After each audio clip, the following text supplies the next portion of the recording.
அன்பானவர்களே, இந்த நாளிலும் யோவான் எழுதின 3ஆம் நிருபம் 2வது வசனம், பிரியமானவனே, உன் ஆத்மா வாழ்கிறது போல நீ எல்லாவற்றிலும் வாழ்ந்து சுகமாயிருக்கும்படி வேண்டுகிறேன்.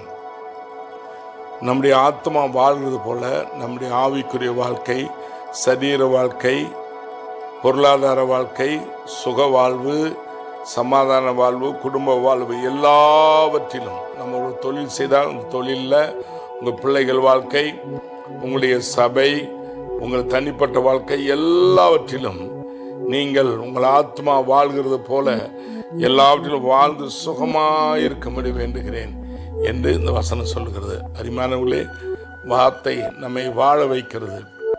தேவனுடைய வசனம் நம்மை பிழைக்க வைக்கிறது. நீங்கள் விசுவாசியுங்கள். இந்த வார்த்தையின்படியே நீங்கள் உங்கள் சரீர நன்மை, உங்கள் சரீரத்திலும் சரி, உங்கள் ஆவிக்குரிய வாழ்க்கையிலும் சரி, உங்கள் பிள்ளைகள் வாழ்க்கையிலும் சரி, எல்லாவற்றிலும் நீங்கள் வாழ்ந்து இருப்பீர்கள். நீங்கள் செய்வதையெல்லாம் கர்த்தர் ஆசீர்வதிப்பார்.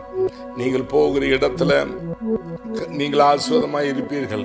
நீங்கள் வேலை செய்கிற இடத்துல நீங்கள் ஆசீர்வாதமாக இருப்பீர்கள். நீங்கள் எதை செய்கிறீர்களோ கர்த்தர் அதை ஆசீர்வதிப்பார்.